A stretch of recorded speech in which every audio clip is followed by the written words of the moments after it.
les hommes n'ont plus tellement d'activités rémunératrices de revenus. Donc c'est les femmes qui sont plus dans les ménages, qui s'occupent de tout ce qui est les charges du ménage. C'est les femmes qui font ça aujourd'hui. Si vous prenez un ménage à Komé aujourd'hui, sur 10 ménages, vous trouvez que 7 sont à la charge des femmes. Donc les femmes ont compris aussi qu'au niveau de l'informel, le commerce, il y a une saturation. Donc il faut aller vers la terre. Comme il y a un peu de disponibilité au niveau de leur famille, de leur mari, donc les femmes vont vers la terre pour produire plus et avoir plus de réserves dans leur ménage. Dans la production agricole, si on fait l'estimation, on voit que les hommes produisent plus que les femmes. Mais aujourd'hui, il y a une tendance, surtout au niveau du maraîchage, où on voit les femmes plus dans cette activité de maraîchage. Donc je dirais qu'il y a un effort qui se fait et on tend vers un équilibre au niveau de la production végétale dans notre pays et plus particulièrement dans les régions de Komé, de Grand Popo. Puisqu'on voit plus de femmes qui prennent la route des champs, aujourd'hui qui sollicitent des terres pour travailler. La transformation, la marchandisation, moi je dirais que ça touche plus les femmes que les hommes. Parce que si nous prenons par exemple la transformation de noix de palme en huile rouge, c'est vrai que les femmes n'ont pas l'habileté de monter sur les palmiers à huile. Ils sollicitent l'aide des hommes pour aller cueillir les résines de palme. Mais une fois que les résines sont à terre, c'est les femmes qui les ramassent. C'est les femmes qui les transforment. C'est les femmes qui les revendent. Donc, au bout de la chaîne, l'homme est juste au début et la femme se trouve à tous les points essentiels de la chaîne. Donc, je dirais que les femmes ont à peu près 75-80% de travail à faire au niveau de la transformation, au niveau de la marchandisation. Mais toujours est-il que dans le lot, on peut voir certains hommes qui font aussi de la transformation. Mais ils sollicitent toujours la main-d'œuvre des femmes.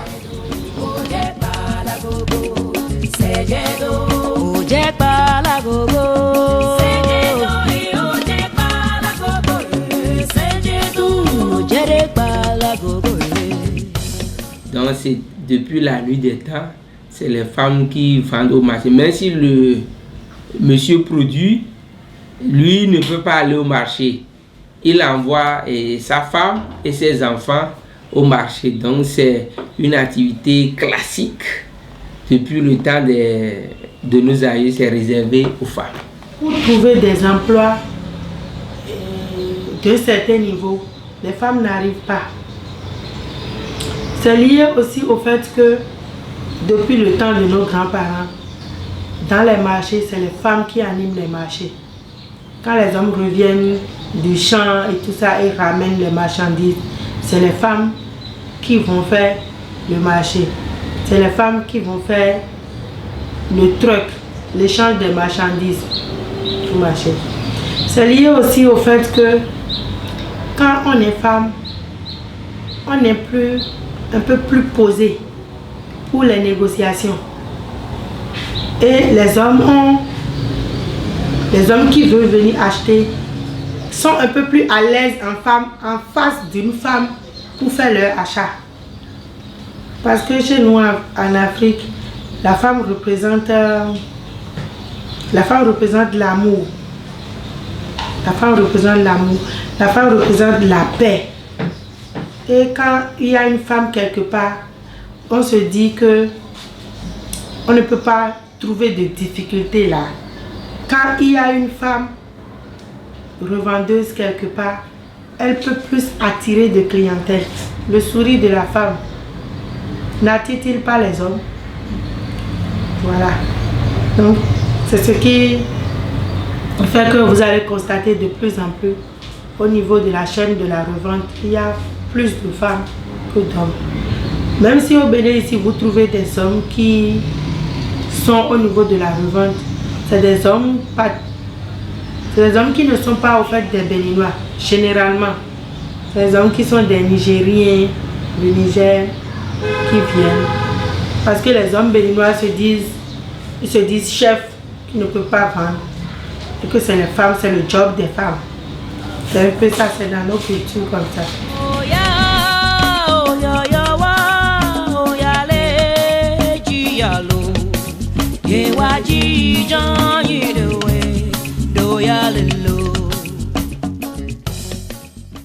Dans la maison aujourd'hui, c'est mon épouse qui s'occupe de la cuisine, qui est souvent aidée par les enfants.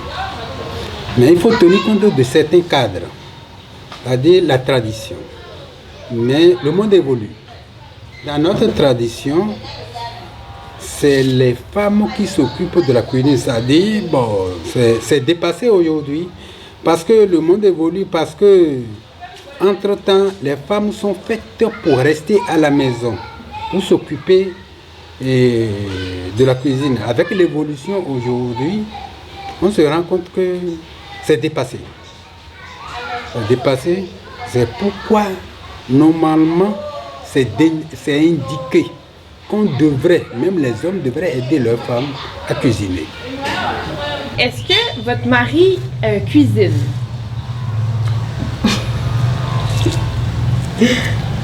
Mon mari ne cuisine pas. Pourquoi?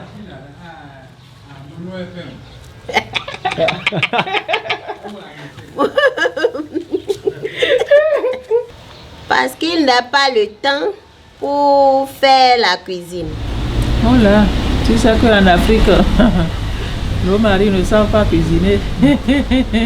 Ils ne font rien. On n'aide pas sa femme. C'est la femme qui fait tout. C'est la femme qui fait tout. En Afrique, c'est comme ça, précisément au Bénin. Les hommes africains là, n'aiment pas apprendre la cuisine. Non, non. Ce qui est là,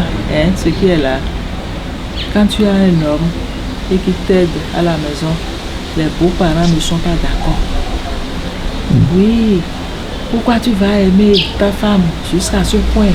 Tu vas faire la cuisine, tu vas couper l'oignon, tu vas couper la tomate, ça veut dire quoi? Non, ça ne peut pas se passer comme ça. C'est la belle famille qui dit ça. Oui, l'homme va aider. Pourquoi pas? Il va aider. Au lieu d'aller vadrouiller dehors, aller chercher les femmes d'autrui et tout ça là. Il faut rester à la maison pour aider sa femme. C'est important pour moi d'apprendre à cuisiner parce que je dois inculquer ces valeurs plus tard à mes enfants. D'abord, en Afrique, savoir préparer permet aussi de garder son mari plus tard. Donc, moi, j'apprends à préparer pour avoir un bon foyer et des enfants qui savent aussi à préparer.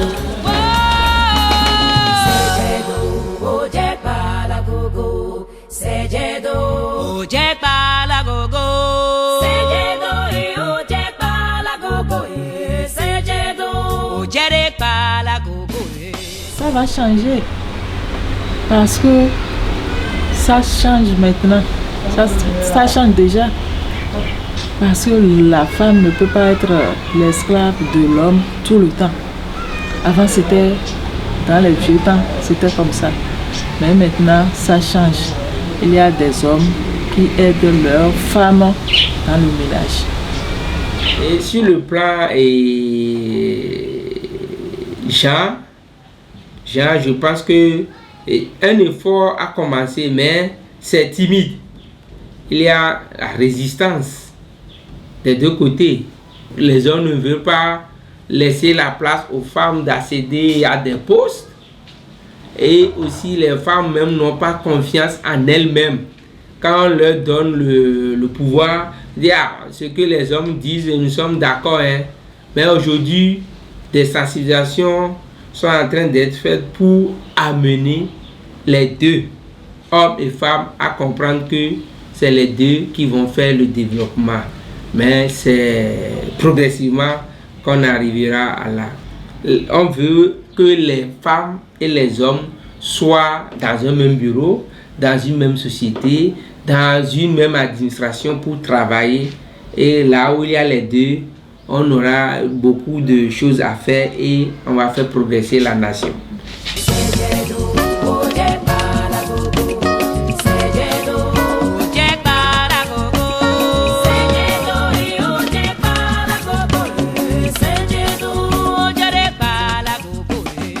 Il y a 20 ans, 25 ans, la femme n'avait pas sa place dans l'administration.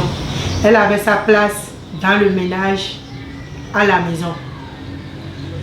Mais aujourd'hui, de plus en plus, on commence par donner quand même une petite place à la femme. Parce que les premières femmes qui ont été mises à l'épreuve ont su tirer leur épingle du jeu. Ce qui fait que dans certaines entreprises aujourd'hui, vous pouvez trouver au moins 30% de femmes. Il y a 10 ans, c'est à peine 5% que vous allez trouver. Il y a des entreprises aussi où il y a des PDG qui sont des dictateurs et tout ça, qui n'aiment pas recruter les femmes simplement parce que elles doivent accoucher. Il y a des patrons qui n'aiment pas ça parce que si elle accouche, elle a au moins 14 semaines de repos. Si elle est enceinte, peut-être elle tombe malade, elle doit rester à la maison et tout ça. Ce qui fait que certains PDG n'aiment pas recruter les femmes. Si nous prenons par exemple le gouvernement du pays, au début, le président avait prôné qu'il allait mettre au moins 30%, mais il l'a fait seulement une fois. Aujourd'hui, nous sommes à peine à 10 ou 15% de femmes dans le gouvernement. Ce n'est pas parce que les femmes ne méritent pas ça, mais on lit souvent le fait de ne pas choisir les femmes à leur disponibilité parce qu'elles doivent rentrer peut-être tôt le soir, elles ne peuvent pas rester tard pour travailler. Mais si on doit comparer il y a 20 ans, 10 ans à aujourd'hui, je pense que ça commence à venir. Ça commence à venir. On a vraiment beaucoup de femmes cadres aujourd'hui qui travaillent dans beaucoup de domaines et qui font du bon travail. Qui font du bon travail.